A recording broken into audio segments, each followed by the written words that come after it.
बहू मैंने तुझसे कही थी ना कि खाने के साथ मेरे लिए खीरा भी काट दिया कर। क्यों नहीं दिया तूने मेरे को खीरा? मम्मी जी, मुझे लगा फ्रिज में खीरे रखे हैं। जैसे ही फ्रिज में देखा तो एक ही खीरा रखा था। वो काटने लगी तो वो भी खराब निकल गया। अब आपने खाना भी इतनी लेट खाया था, ये भी सोच चुके थे। अब मैं मंगाती भी कैसे? हाँ तो पहले तू देखती क्यों नहीं है? कोई चीज खराब हो रही है या खत्म हो रही है तो पहले से मंगा के रख लिया कर। सॉरी मम्मी जी, मुझे लगा फ्रिज में होंगे खीरे, अब नहीं थे। बहू रसोई में तू काम करती है, तेरी जिम्मेदारी है ये। सामान क्या खत्म होने वाला है और कौन सा मंगाना है, पहले से तैयारी करके रखा कर। मैं आगे से ध्यान रखूंगी मम्मी जी। पता नहीं तू ये गलतियां करना कब बंद करेगी।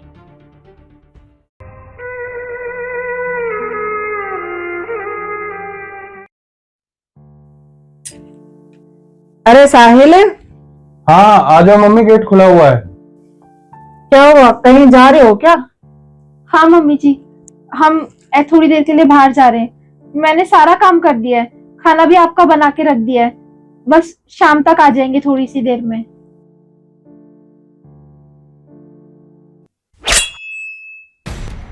बर्तन तो पड़े हैं सिंक में और कह रही है सारा काम कर दिया है।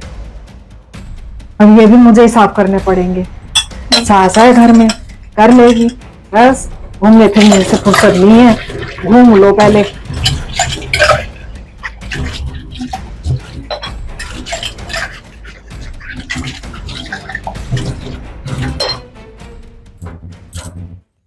चलो भाई, मैं तो हो भी गई तैयार। अब आपको कितनी देर लगेगी? अरे बस 5 मिनट दे दो, मैं अभी बस एक मेल कर रहा हूँ, उसके बाद मैं तैयारी हो रहा हूँ। और मेरे को कितनी देर लगेगी? बहू, अरे तुझे घूमने जाने की लग गई, तूने ये भी नहीं सोचा सिंक में बर्तन पड़े थे वही मांज के चली जाऊं? मम्मी जी, मैंने सारे बर्तन मांज दिए थे। हो सकता है बाद में किसी ने पानी पिया हो तो बस वही 2 ग्लास होंगे। कोई बात नहीं, मैं अभी मांज देती हूँ। रहने दे, मांज दिए मैंने, लेकिन नौकरानी हथियार रखी हूं ना। सोचा सास तो है ही, कर लेगी साफ अपने आप। बस तुम घूमने फिरने पे ध्यान दो अपने, काम तो होता रहेगा।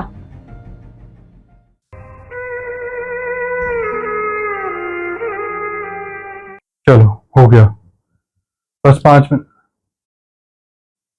क्या हुआ, तुम उदास क्यों हो गई? मैं कितनी ही कोशिश कर लूं सब काम को परफेक्ट करने की, पर पता नहीं क्यों कहीं ना कहीं कमी रह ही जाती है। तुम मम्मी की बातों को दिल से मत लगाओ। अगर उन्होंने कुछ कह भी दिया तो क्या हो गया? मैं सुबह भी जल्दी उठती हूँ। मेरी कोशिश यही रहती है कि मम्मी जी को मुझसे कोई शिकायत ना रहे, मैं सारे काम कर दूं, पर सब करते करते भी ना कुछ रह ही जाता है। कोई नहीं खुशी, क्या हो गया? और वैसे भी मम्मी ने तुम्हें पहली बार तो सुनाया है नहीं। तुम्हें कितने साल हो गए इस घर में रहते हुए।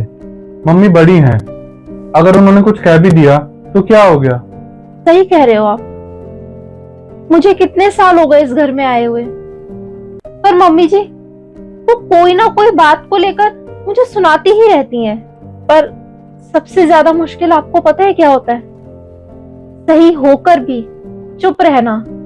जब आपको पता हो कि आप बिल्कुल सही हो, आप हर काम में, हर चीज में अपना 100% दे रहे हो, तब भी चुप रहना। अपने लिए, यहाँ तक कि अपने मायके वालों के लिए भी सुनना और उनके लिए भी सुनकर चुप रहना सबसे मुश्किल होता है। कई बार रिश्तों को बचाने के लिए सही होते हुए भी औरत चुप रह जाती है, पर वो चुप रहना ही सबसे मुश्किल होता है।